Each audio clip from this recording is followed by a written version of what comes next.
Have you ever felt like something about you is different? Like you're too sensitive to words, tones, and energy. But at the same time, you feel emotionally numb when it really matters. You crave love deeply, connection, understanding. But the moment someone gets close, you shut down, you pull away, or you start overthinking everything. You replay conversations in your head at night. You analyze small moments. You wonder, did I say something wrong? Do they secretly dislike me? Am I too much? And no matter how hard you try to be confident, there's this quiet voice inside that keeps doubting your worth. If this sounds familiar, listen carefully. There's a strong chance this didn't begin in adulthood. It didn't start with your last relationship, or your job, or your anxiety. It may have started much earlier, in childhood, at a time when your emotional needs weren't attacked, weren't abused, weren't screamed at. They were simply ignored. You were fed, clothed, taken care of on the outside, but emotionally, you were unseen, unheard, unvalidated. And here's the truth most people never talk about. Emotional neglect doesn't leave bruises. It doesn't create dramatic memories. There are no clear moments you can point to and say, that's when it happened. But it quietly shapes your entire personality, how you love, how you trust, how you react under pressure, how you see yourself when no one else is watching. And today, we're going to break it all down. By the end of this video, you might finally understand yourself in a way you never have before. And that understanding, it can change everything.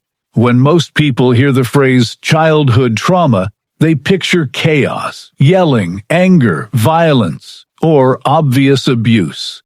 But emotional neglect is quieter than that. Doesn't come from what parents did.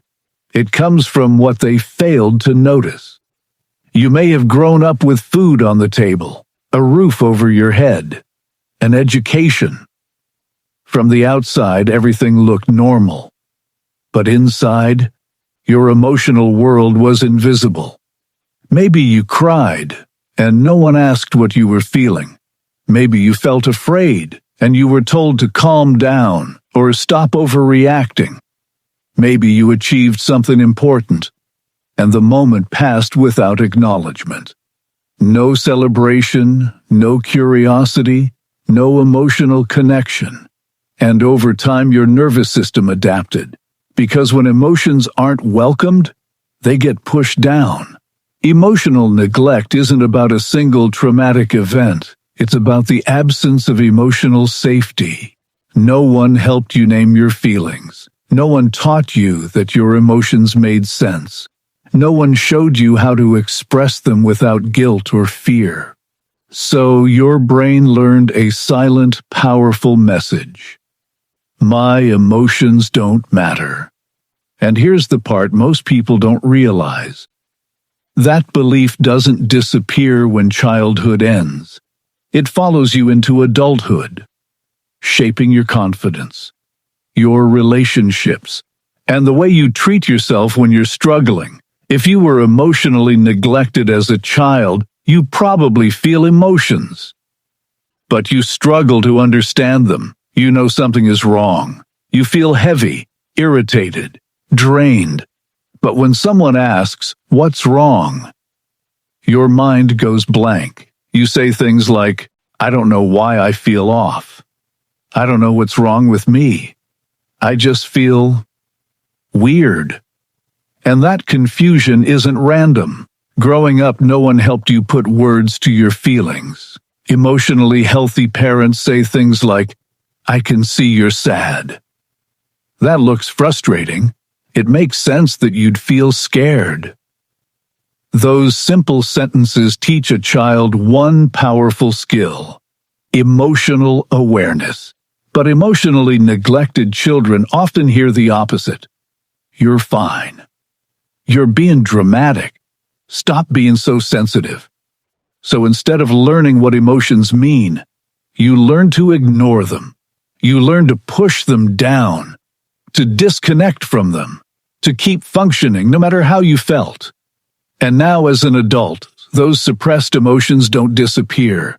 They show up as overwhelm, as anxiety without a clear cause, as emotional shutdown. You feel everything, but you can't explain any of it. And that can make you believe something is wrong with you, when in reality, no one ever taught you how to listen to yourself.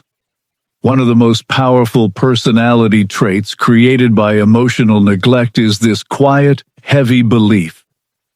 My needs are a burden. You don't say it out loud. You don't even realize you believe it. But it shows up everywhere. You struggle to ask for help, even when you're drowning. You apologize for things that aren't your fault. You say sorry for needing reassurance. Sorry for taking up space. Sorry for existing emotionally. And when someone offers support, you feel uncomfortable, almost guilty. Deep down, there's a voice that says, I should be able to handle this on my own. I shouldn't need anyone. Other people have it worse. That belief didn't come from nowhere. As a child, when your needs were ignored, minimized, or brushed aside, you learned something early. Needing equals disappointment. So you adapted. You became independent too soon. You stopped asking. You learned to rely only on yourself. From the outside, people see strength. They admire how tough you are, how you never complain. But what they don't see is the exhaustion behind that strength. They don't see how heavy it feels to carry everything alone.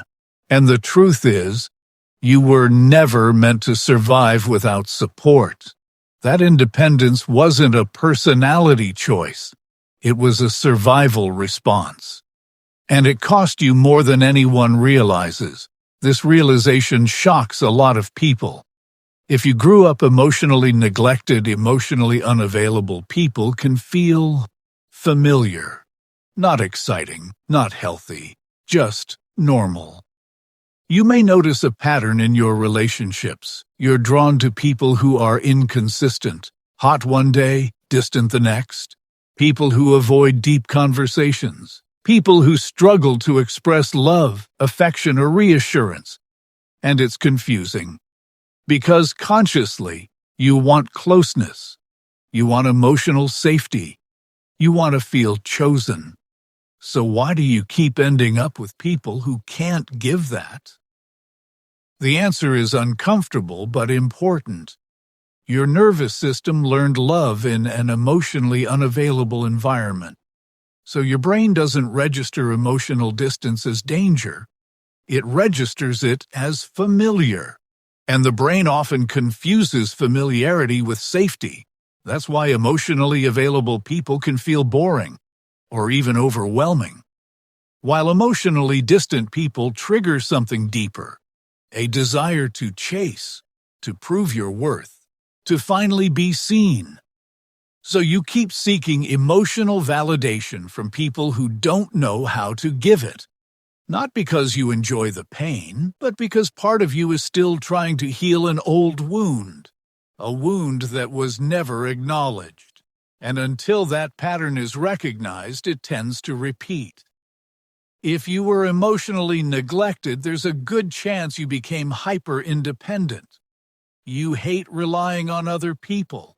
You handle pain in silence. You keep your struggles private. You figure things out on your own, no matter how heavy it gets. From the outside, this looks like confidence, like strength, like emotional maturity. People admire how self-sufficient you are. But what they don't see is where that independence really came from. It wasn't a personality choice. It was survival. You learned early in life that if I don't take care of myself, nobody will. If I need help, I'll be disappointed. If I show vulnerability, nothing changes. So you stopped reaching out. You became the one who handles everything, the one who doesn't need anyone, the one who stays composed no matter what. And now, as an adult, when someone offers help or emotional support, your body tenses. It feels uncomfortable, exposing, sometimes even unsafe. Not because you don't want connection, but because relying on others was never reliable for you. That hyper-independence once protected you, but over time it can quietly isolate you from the very support you deserve. Many adults who were emotionally neglected as children describe a feeling they can't quite explain. It isn't sadness, it isn't depression, it's something quieter than that. A constant sense that something is missing. You can be successful, surrounded by people, even smiling on the outside. And yet, there's an emptiness inside you that never fully goes away. That emptiness didn't appear randomly. It often comes from emotional needs that were never met when you were young. Children don't just need food and safety. They need emotional connection to develop a sense of self. They need to feel seen, understood, emotionally mirrored. Without that, something important doesn't fully form. So as you grow up, you may feel disconnected from yourself. You struggle to answer questions like, what do I really want? Who am I when no one needs anything from me? Life can start to feel like you're playing a role, doing what's expected, saying the right things, but not fully living. You move through the world on autopilot, searching for something you can't name. And that emptiness isn't a flaw in you. It's a signal, a sign that a part of you never received the emotional nourishment it needed. And once you recognize that, you can finally begin to fill that space with intention, compassion, and real connection. Let's pause for a moment, because this part matters more than anything else. If you've been recognizing yourself throughout this video, hear this clearly.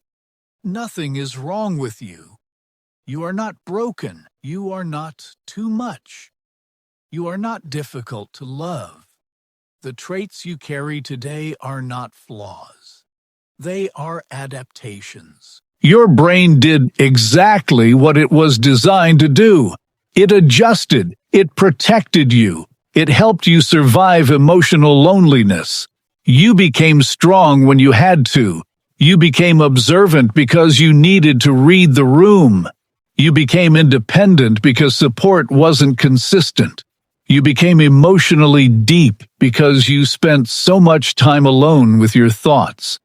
Those qualities weren't random. They helped you make it through childhood.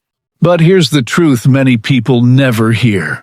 The skills that help you survive one environment can quietly hold you back in another. Hyper-independence can block intimacy. Emotional suppression can create anxiety. Always staying guarded can make connection feel exhausting. And none of that makes you weak. It makes you human. Recognizing these patterns isn't about blaming your parents. It's not about living in the past. It's about understanding yourself with compassion. Because awareness is where healing begins. And for many people, this realization is the first time they've ever truly felt understood. One of the clearest places emotional neglect shows up is in your relationships. You may want love deeply, but struggle to trust it when it's actually there. You might find it hard to believe someone won't leave, hard to express your emotions clearly without fear, hard to feel safe being fully vulnerable with another person. Even when someone treats you well, there's a part of you waiting for the shift, the distance, the withdrawal, the moment it all changes. So without realizing it, you may test relationships. You pull away to see if they'll chase. You overthink small changes in tone or behavior. You assume rejection before it happens. Not because you want drama, not because you enjoy instability, but because your nervous system is still protecting you. As a child, emotional connection wasn't consistent, so your brain learned an important rule. People don't stay emotionally, and now, in adulthood, that rule plays quietly in the background. It shapes how close you allow people to get, how much of yourself you reveal, how safe love feels in your body. You aren't afraid of love itself. You're afraid of the disappointment that once followed it. And until that old belief is recognized, relationships can feel exhausting instead of nourishing. Understanding this pattern isn't about blame. It's about finally realizing why love has felt so complicated for you. Healing from emotional neglect is possible. And it doesn't begin with dramatic changes or blaming the past or confronting anyone. It begins quietly, with something very simple. Learning to validate your own emotions. When you feel sad, instead of pushing it away or distracting yourself, pause and say, "My feelings are real. They make sense. I'm allowed to feel this." When you feel overwhelmed, instead of judging yourself, remind yourself, needing help is human. Support doesn't make me weak. I don't have to do everything alone. For many people, this feels uncomfortable at first, because no one modeled it for you. You were never taught how to treat your emotions with kindness, and healing doesn't mean blaming your parents. Often they were emotionally neglected too. They passed down what they were given. Healing is about breaking that cycle. It's about becoming the safe place you didn't have. Listening to yourself without criticism. Responding to your feelings instead of dismissing them. Offering yourself the compassion you were missing. This is sometimes called reparenting. Learning to give yourself emotional safety now. And while it takes time, this is where real change begins. Not by fixing yourself, but by finally caring for yourself. If you've watched this entire video, there's a reason you're still here. Most people would have clicked away by now, but you didn't. Because somewhere along the way, something in this video felt familiar. Maybe it put words to feelings you've carried for years but never knew how to explain. Maybe it finally connected the dots. Why you think the way you do. Why love feels complicated. Why you react so strongly to small things. Why you've always felt a little different from everyone else. And maybe, for the first time, you didn't feel crazy for it. If no one has ever said this to you before, hear it now. Your emotions matter. Not just the calm ones, not just the convenient ones. All of them. Your sadness matters. Your fear matters. Your need for connection matters. And yes, you deserved emotional support as a child. You deserve to be seen when you were hurting. You deserve comfort when you were overwhelmed. You deserve someone to sit with you and say, "I hear you. I see you. You're not alone." And the fact that you didn't get that was never your fault. Here's the part that changes everything, though. While you can't go back and rewrite your childhood, you can change the way you treat yourself now. It is not too late. It's not too late to learn what your feelings mean. It's not too late to ask for support. It's not too late to build relationships that feel safe instead of exhausting. It's not too late to stop carrying everything alone. Healing doesn't happen all at once. It happens in small moments, when you pause instead of judging yourself. When you choose curiosity over self-criticism. When you let yourself feel instead of shutting down. When you allow someone to be there for you, even if it feels uncomfortable at first. And most importantly, healing begins the moment you realize something deeply important. You were never broken. You weren't too sensitive. You weren't weak. You weren't difficult. You adapted.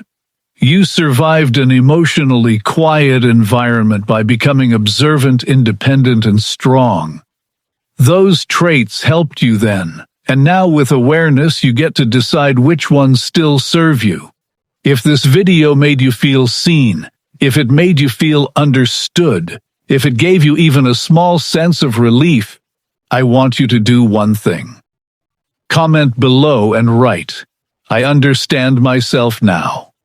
Not for the algorithm, not for anyone else, but as a moment of acknowledgement to yourself.